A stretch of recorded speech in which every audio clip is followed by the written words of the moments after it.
There is a place where the ocean itself becomes the guard. It's a fortress built not with higher walls, but with colder water, stronger currents, and a silence so complete that hope itself begins to drown. The question isn't whether anyone has tried to escape. The question is, why has no one ever succeeded? Alcatraz Federal Penitentiary sits on a 12-acre island in the middle of San Francisco Bay, 1.25 miles from the mainland. Between 1934 and 1963, it held America's most dangerous criminals, men deemed too violent or too clever for ordinary prisons. The water around it stays near 50 degrees year-round, the currents move up to 7 knots, and 36 men attempted escape across 14 separate incidents. Today, the island receives over 1 million visitors each year, tourists who walk through empty cells and listen to audio guides narrated by former guards and inmates. But the story that keeps people coming back isn't about who was held there. It's about who tried to leave. The island wasn't always a prison. Spanish explorers called it La Isla de los Alcatraces, the Island of the Pelicans, in 1775. The U.S. Army built a fortress there in 1850, and by the Civil War it held Confederate sympathizers and military prisoners. But Alcatraz as we know it, the federal supermax, opened on August 11, 1934, under the control of the newly formed Federal Bureau of Prisons. The first warden, James A. Johnston, designed a system built on isolation and routine. Inmates were counted 13 times per day. Every movement was tracked. Every tool was numbered and inventoried after each use. Cells measured 5 feet by 9 feet and contained a bed, a small desk, and a toilet. The message was clear: you are here to serve your time in silence, and the island will not let you go. Question: what would you do in the first hour behind those bars? The first documented escape attempt came on April 27, 1936, just 2 years after the prison opened. 2 inmates, Joe Bowers and Theodore Cole, tried different methods on the same day. Bowers climbed a fence on the island's edge and was shot by a guard before reaching the water. Cole made it into the bay, but his body was never recovered. The cold claimed him before the current did. Over the next 27 years, 34 more men would try. Some dug through crumbling concrete with stolen spoons. Others built crude rafts from raincoats stitched together with stolen thread. In 1943, 4 men cut through barbed wire during heavy fog and entered the water.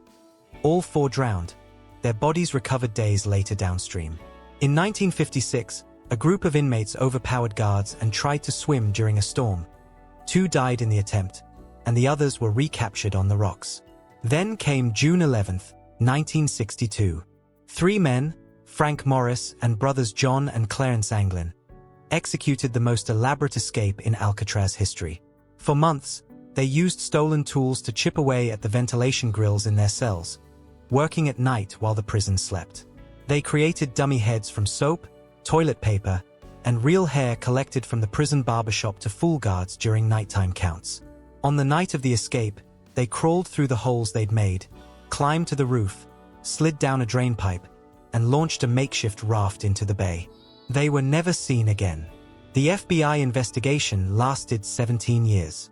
Search teams scoured the bay for weeks after the escape, using helicopters, patrol boats, and divers. They found pieces of the raft washed up on Angel Island, 2 miles north. They found a paddle floating near the Golden Gate Bridge, but they found no bodies. 3 possibilities emerged. The official FBI conclusion, released in 1979, stated that the men drowned in the cold water and strong currents. Their bodies swept out to the Pacific Ocean where they were never recovered. The distance to shore was manageable, just over a mile, but the water temperature and tidal flow made survival highly unlikely according to expert analysis at the time. A second theory, supported by some investigators and family members, suggests the men survived and lived under assumed identities. In 2013, the Marshals received a letter allegedly written by John Anglin, claiming he and his brother had survived but that Frank Morris died in 2008. The letter requested medical treatment in exchange for surrender, but DNA tests on the envelope produced no match. A third perspective comes from environmental experts who later studied the bay conditions on that specific night. According to tide charts reconstructed from June 1962, The outgoing tide was unusually slow between 11 p.m. and 1 a.m., creating a rare window when the current moved at less than 2 knots.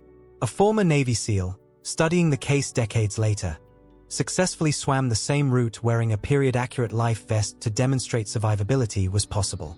However, this test was conducted in summer daylight with modern safety protocols, not in near-freezing darkness.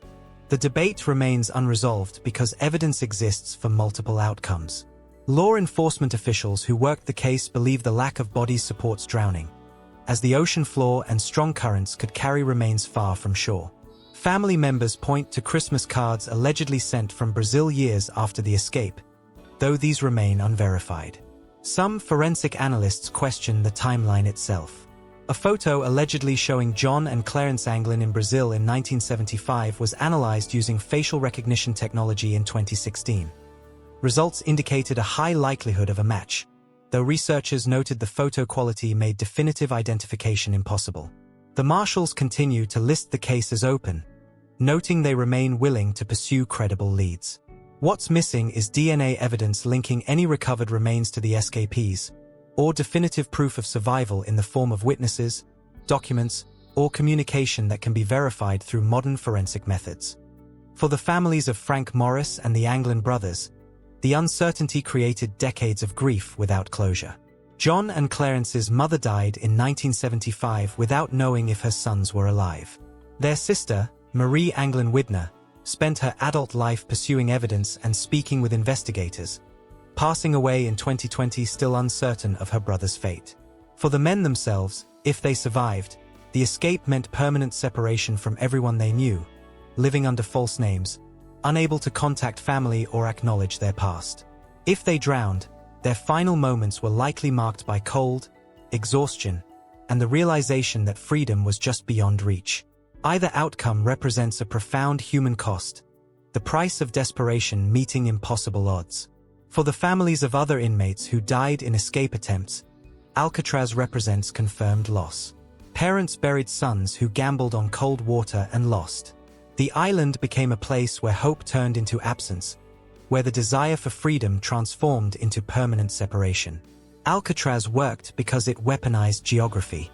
Most prisons rely on walls, fences, and guards. Alcatraz added a moat that moved, that could kill through cold rather than violence, that never slept and never needed to be paid. Think of it like this.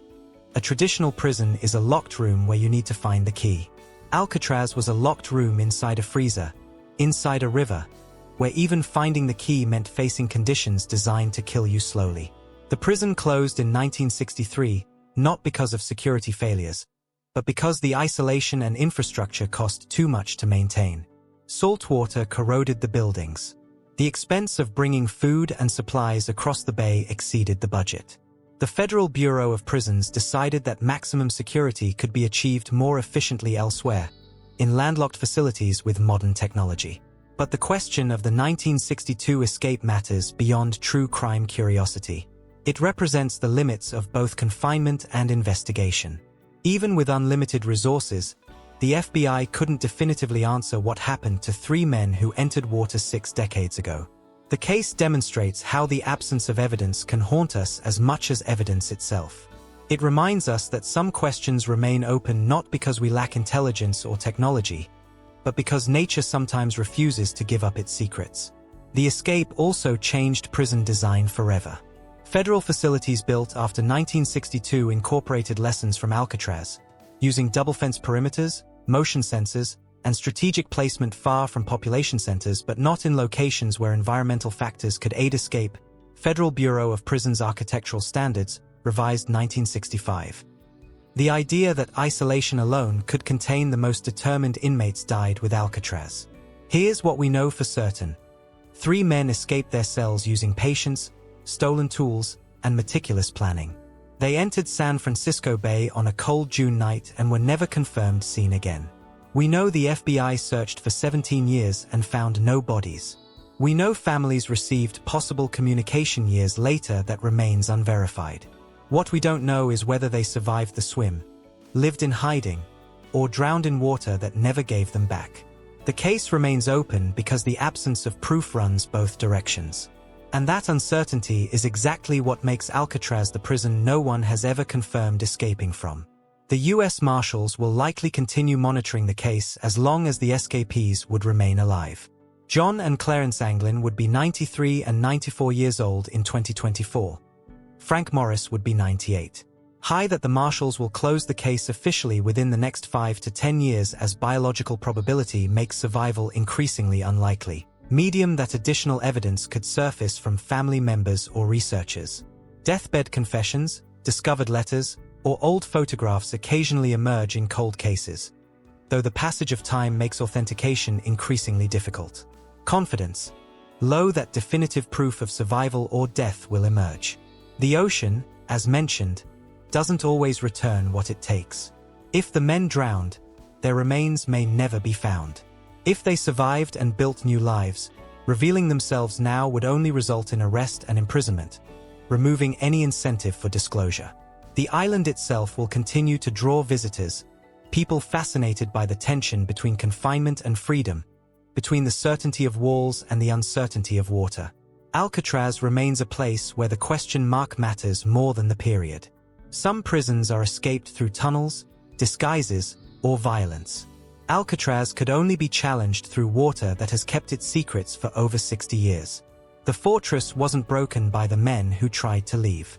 It was broken by economics, by rust, by the simple fact that isolation is expensive and the bay will not be controlled. If you found this story compelling, watch our next investigation. The cave rescue that defied every expert prediction. About the 2018 Thai cave rescue where impossible odds met human determination in a flooded tunnel system where every decision was measured in minutes of oxygen.